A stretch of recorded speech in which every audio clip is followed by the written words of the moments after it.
She was the last pharaoh of Egypt, a brilliant and ruthless queen who seduced the two most powerful men in Rome to save her kingdom. When she died, 3,000 years of pharaohs died with her, and the ancient world gave way to the age of Rome. This is the life of Cleopatra, the last queen of Egypt. For 300 years, Egypt had been ruled not by Egyptians, but by the Ptolemies, the Greek descendants of one of Alexander the Great's generals. From their dazzling capital of Alexandria, they ruled the richest kingdom of the age. But by Cleopatra's time, Egypt was weak, divided, and living in the lengthening shadow of an unstoppable new power, Rome. To survive, the kingdom would need a ruler of rare genius. Alexandria was the marvel of the age, home to the towering lighthouse, one of the seven wonders, and the legendary library that sought to collect all the knowledge in the world. It was a city of scholars, palaces, and immense wealth, and Cleopatra was born to rule it. Cleopatra was born in 69 BC into a family famous for its luxury and its murders. The Ptolemies married brother to sister and killed one another for the throne without mercy. To survive in such a family, a child had to be cunning. Cleopatra learned the lesson well. Cleopatra was no mere beauty. She was formidably intelligent, said to speak as many as 9 languages, and she was the first of her entire dynasty to bother learning Egyptian.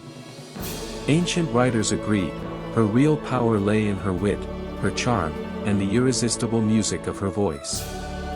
To converse with her, they said, was to be enchanted. To her Egyptian subjects, Cleopatra was no foreign ruler but the living embodiment of the great goddess Isis. She wore the goddess's robes in sacred ceremonies and styled herself the new Isis.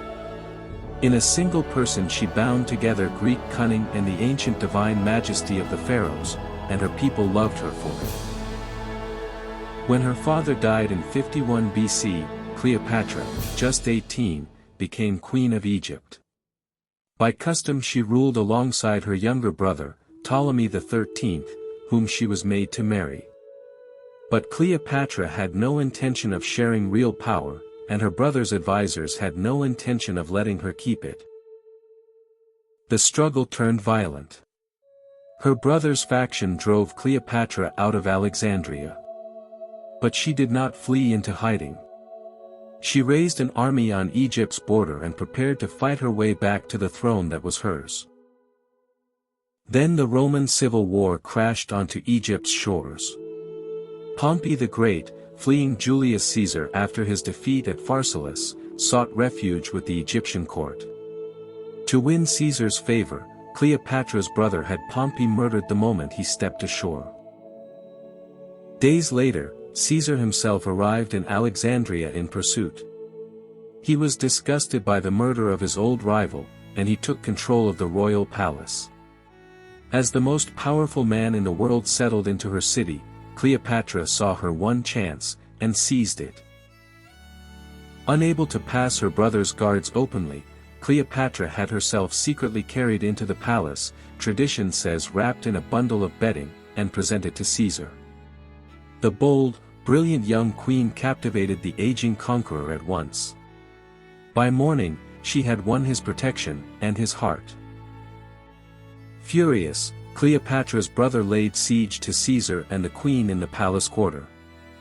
In the desperate fighting, fire spread through the harbor, and some of the priceless library is said to have burned.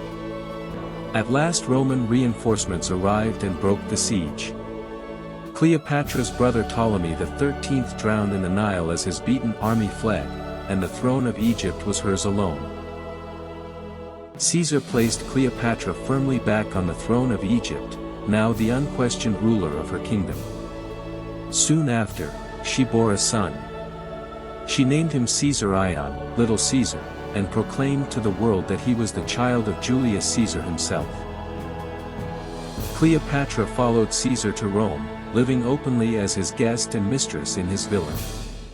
The Romans were scandalized by the foreign queen, especially when Caesar placed a golden statue of her in a temple.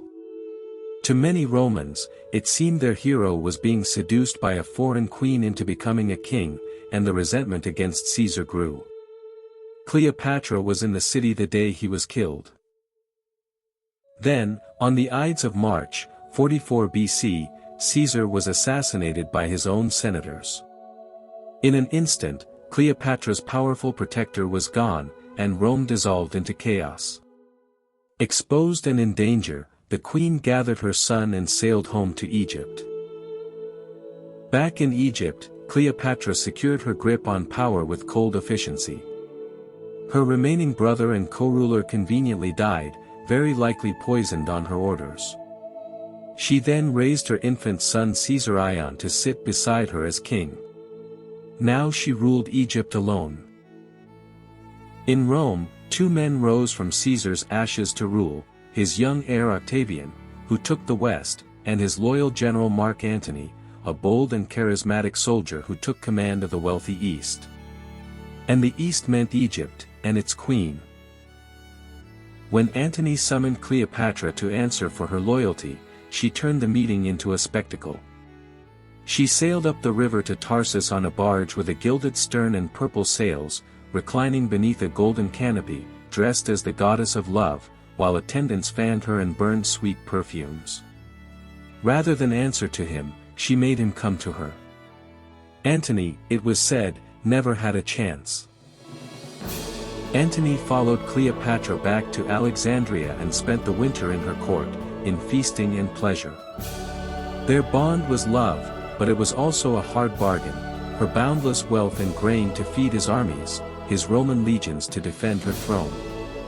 She would bear him 3 children. In Alexandria, Antony and Cleopatra formed a society they jokingly called the Inimitable Livers, devoted to feasting and pleasure on a scale Rome could scarcely believe. Legend says that to win a wager, Cleopatra once dissolved a single priceless pearl in a cup of wine and drank it, proving she could squander a fortune on one supper. Hungry to match Caesar's fame, Antony launched a massive invasion of Parthia, Rome's great rival in the east. It ended in catastrophe. He lost tens of thousands of men in a grueling retreat, and limped back broken and humiliated, more dependent than ever on Cleopatra's gold to rebuild his strength.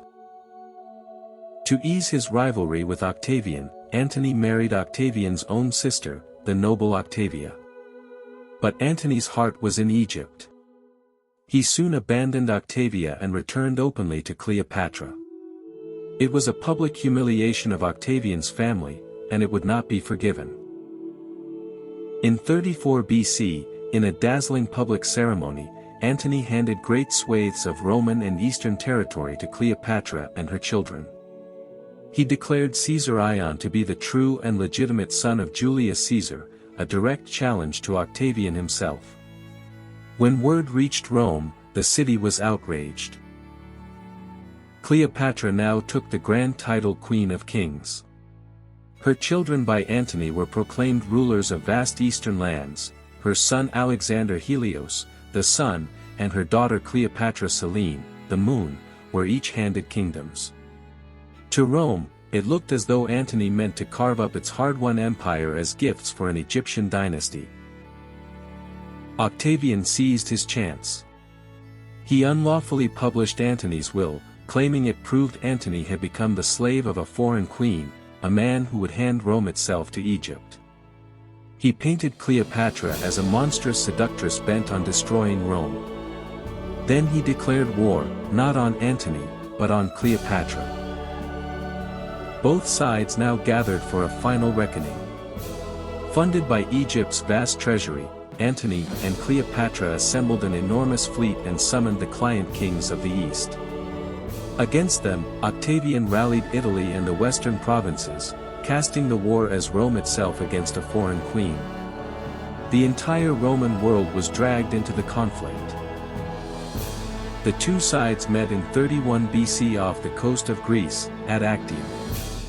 There, Octavian's brilliant admiral Agrippa outmaneuvered Antony's heavier fleet. In the chaos of the battle, Cleopatra's squadron of 60 ships suddenly broke away and sailed for Egypt, and Antony, abandoning his own struggling fleet, followed after her. His men, leaderless, surrendered or were destroyed. The battle, and with it the war, was lost. After Actium, their cause crumbled. Allies deserted, armies melted away, and there was nothing left to do but return to Alexandria and wait for the end.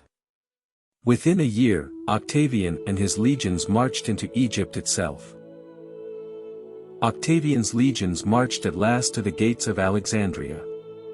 Antony rode out and won one small cavalry skirmish, a final flicker of his old brilliance.